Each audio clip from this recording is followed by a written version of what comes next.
Attendez. L'été dernier, on s'est pris une clim pour Nico Williams et cette année aussi, on va s'en prendre une. La signature de Nico Williams est pour l'instant en suspens. Les négociations entre Barcelone et l'agent du joueur sont au point mort ces derniers jours. L'entourage du joueur exige des garanties écrites pour sa signature que le club considère inacceptables à ce stade. Et en supplément, au club, certaines personnes pensent toujours que le transfert de Luis Diaz pourrait être une option plus viable que celle de Nico Williams. Et de l'autre côté, on apprend ça, le Barça accélère le processus pour l'arrivée de Nico Williams. Tous les contrats sont rédigés et prêts à être signés par les deux parties. Le club a finalisé les démarches ce week-end et son entourage est désormais au courant. C'est incroyable. J'ai même pas les mots. Genre pour le deuxième été consécutif, on va se manger une clim. Ça c'est exactement ce que j'aurais dit si je connaissais pas les médias. Concernant Nico Williams, du calme. On sait qu'à l'heure actuelle, il y a un accord total avec le joueur. Il a clairement envie de venir au Barça. Le Barça compte lever sa clause début juillet. Actuellement, on est le 30 juin. Le mois de juillet débutera demain. Et à ce moment-là, on aura plus d'infos. En tout cas, personnellement, je pense que Nico Williams au Barça, ça va se faire. Toutes les infos qui sortent de gauche à droite pour mettre le doute dans la communauté, personnellement, j'y crois pas. Et je reste persuadé que dans quelques jours, cette saga sera terminée. Bref, en tout cas, n'hésitez pas à me donner vos avis dans les commentaires, histoire de savoir ce que vous en pensez. Et moi, je lirai tout ça.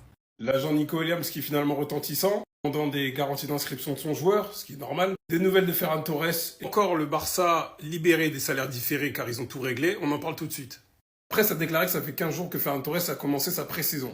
En effet, il y a quelques jours, il avait posté ça sur Instagram. Il montrait qu'il était de retour et prêt au charbon. J'aime bien Flix qu'il a instauré là. Il nous a quittés sur une performance où il a fait 3 passes D en Classico. Il nous avait quittés en ayant eu une appendicite. Je crois on dit ça comme ça, je sais pas comment on dit, ça m'énerve. Donc du coup, on n'a pas pu profiter des derniers matchs et même de la célébration du triplé. Donc ça fait plaisir de le revoir en bonne santé. Concernant Nico Williams, apparemment son agent s'est calmé. L'agent du joueur exige des garanties d'inscription que le club ne veut pas promettre. Rappelez-vous, Rafinha en avait parlé en janvier. La situation était compliquée par rapport à Olmo. Rappelez-vous, si vous avez une bonne mémoire, on en a parlé. C'est pas ce que Laporta lui a dit. Mais la discussion n'était pas aussi rose que cette photo a pu nous faire croire. Même si Ter Stegen va partir, à moins que ce soit vraiment une balle tringue à la mort en gardant son salaire, même s'il joue pas. Franchement, on veut qu'Alauro il parte, mais il partira pas. Et sa clause, elle est pendant 2 semaines là, à 65 millions. Je pense que l'un des sacrifiés sur la liste sera peut-être Fermin Lopez. J'espère pas, mais bizarre. Donc pas de panique, ça va se faire, mais bon. Surtout que tous les contrats sont prêts, quoi. Donc en vrai, allez-y. Le club aura finalisé le paiement des salaires différés des joueurs de l'équipe première. 8 tranches de paiement. Des joueurs comme Messi, Coutinho, Umtiti, Coman, etc. Ah, Bartomeu. Dieu merci, le club est libéré de tout ça. Et enfin, Rony va signer au FC Barcelone. Du coup, tous les documents sont prêts avec les deux clubs. Les actus mercato du lundi 30 juin, c'est parti. On commence tout d'abord avec Nico Williams. Et les négociations entre le Barça et Nico Williams sont actuellement suspendues. Qu'est-ce qui se passe? Le clan du joueur demande des garanties d'inscription jugées inacceptables par le FC Barcelone. Le deal est sur le point d'échouer. Donc voilà, on en saura beaucoup plus là dans les prochaines heures. Des nouvelles cette fois-ci concernant Tammy Abraham, donc l'attaquant anglais de l'équipe de l'AC Milan. Il va partir les gars, Erigo, il va s'engager du côté du Beşiktaş. Prix du transfert, 20 millions d'euros. Des nouvelles également concernant Azdin Ounahi qui est en négociation, enfin surtout Marseille qui voulait le vendre au Spartak Moscou en Russie. Et le joueur lui n'est pas chaud. Ounahi ne rejoindra pas le Spartak Moscou malgré un salaire de 2,5 millions d'euros par an. Le Marocain n'était pas emballé par le projet. Donc du coup il faudra lui trouver un nouveau point de chute.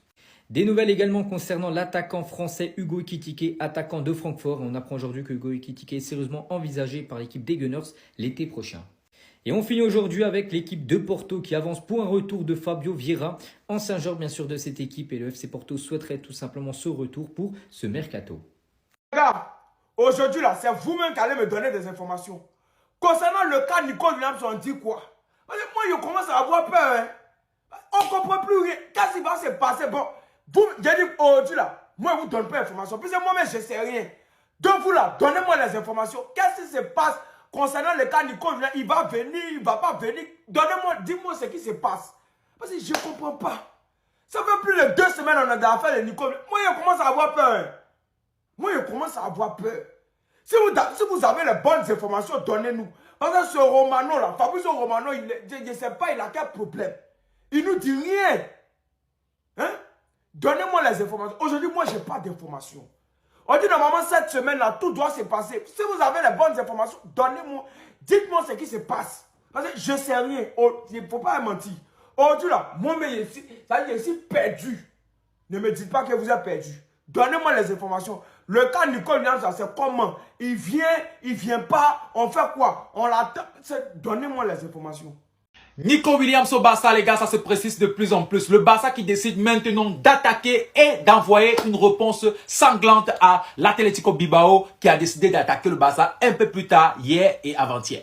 Tout d'abord, avant d'entrer dans les détails, je vous invite à follow mon deuxième compte ici parce que ça sera mon deuxième compte et seul et deuxième compte. Sinon, les autres comptes seront les comptes fans. D'accord? Voilà. Il y aura une vidéo un peu plus longue ici et je vous invite aussi à aller checker sur YouTube parce que là-bas aussi, je suis devenu actif. Voilà. Pas pour les vieux. Président de Barcelone qui a parlé aujourd'hui sur le mercato de Barcelone et normalement du cas Nico Williams. Voilà. Tout d'abord, on va commencer par l'Atlético Bilbao qui a fait cette déclaration après la réunion de l'entité de la Liga et l'entité qui s'occupe des fair play financiers, d'accord? On dit, le club apprécie la volonté et la clarté de la Liga de défendre les intérêts des autres clubs. Oh. Déjà, je vous dis déjà que la Liga ne peut pas empêcher un transfert. La Liga ne peut pas empêcher un transfert. Ou la Liga peut empêcher un recrutement ou un sautement de clauses. Donc, ils ne peuvent même pas empêcher quelqu'un de sauter une clause. Voilà. Tu peux pas nous empêcher de signer. On signe même si ça ne va pas, on peut prêter à quelqu'un. Voilà. Maintenant, on dit, notamment le fair play de Barcelone a recruté des joueurs, a été évoqué. L'Atlético Bilbao tient à remercier la Liga et le football professionnel pour la disponibilité et la clarté dont elle a fait preuve pour la réunion qui s'est tenue hier. Même si cette réunion s'est tenue, c'est pas grave, elle est en vain. D'accord? Le Barça ne peut rien faire. Eux, ils auront beau tout faire ce qu'ils peuvent faire par rapport au Barça. Mais le Barça va sauter la clause libératoire. Peuple. Alors sur la déclaration de Joan Laporta. Et la réponse de Joan Laporta ne s'est pas fait attendre. Le boss de Barcelone répond directement. Chacun doit faire ce qu'il a fait, d'accord? Et nous faisons ce que Barcelone doit faire. C'est-à-dire profiter des opportunités de marché. Des opportunités de marché parmi lesquelles il y a Nico Williams, d'accord? On répond clairement à l'Atlético Bilbao qu'on n'est pas là pour jouer, d'accord? On fait tout dans les règles. Et on n'attend même pas, on a attendu même le dernier match de la Liga pour pouvoir aborder le joueur.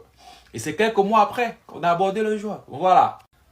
Et ensuite ajouté, je vais résumer, la Ligue a fait son travail et ce que fait le Barça concerne le Barça. C'est-à-dire profiter des opportunités de marché et du moment où il respecte les règles de la Liga, chaque compte de chaque club est soumis à des importantes est soumis à des clauses de confidentialité. D'accord? Voilà. Voici la partie la plus importante. Il dit, plus que nous n'avons rien à cacher, d'accord? Être audité, ce n'est pas un problème, d'accord? Si je vous lis là-bas, il dit, c'est-à-dire le Barça a pour objectif de travailler dur et atteindre ses objectifs dont ils ont fixé, d'accord? Maintenant, comme ils n'ont rien à cacher, ça ne dérange pas le Barça d'être audité parce qu'à tout moment, voilà. Et du moment où ils respectent les règles de la Liga, s'il y a des opportunités de marché comme Nico Williams, on va saisir les opportunités de marché. Un peu comme Juan Garcia, on a saisi cette opportunité de marché. C'était une opportunité de marché parce que tu peux trouver un bon gardien à 25 millions. Et tu peux trouver un très bon ailier comme ça à 58 millions. Hein? Ce sont des opportunités de marché et le Barça compte bien saisir ces opportunités de marché. D'accord? Il continue donc en disant, parmi les opportunités de marché, il y a Nico Williams. Et le Barça compte bien saisir le Barcelonais. Il ne sera plus un Basque, mais il sera un Barcelonais, un peu comme on l'a fait avec Inigo Martinez. Même quand Inigo Martinez est venu un peu plus libre, voilà. Nico Williams va nous coûter 58 millions pour un ailier de top niveau, pour un niveau mondial en tout cas, c'est pas cher. Juan Laporta n'est pas là pour jouer à qui fait quoi, non. Il dit faites votre travail, chacun doit s'occuper de ce qu'il doit s'occuper. Bon, Bilbao par exemple doit s'occuper de ses affaires, la Liga doit s'occuper de ses affaires, oui. Et le moment qu'il faut être audité, ça revient au plan de la Liga, d'être audité, en fait, à l'entité qui s'occupe du fair play financier pour pouvoir voir les différents soldes, etc. Maintenant, une fois, dès le 1er juin, d'ici la semaine prochaine, on saura si le Barça est dans la règle du 1 pour 1 ou bien il y a quel problème. Et même quand il y a un joueur qui n'est pas dans la règle, même quand un club n'est pas dans la règle du 1 pour 1, je vous explique tout. Il peut toujours acheter au moins 3 joueurs, c'est-à-dire 2 joueurs libres et 1 joueur payant. Ce qui veut dire que le Barcelone n'est même pas en train de pleurer. Voilà. Donc le Barcelone connaît trop ses règles. L'Atlético travaille comme des amateurs. Et pain, poulet, viande. On s'assoit. Ciao la famille.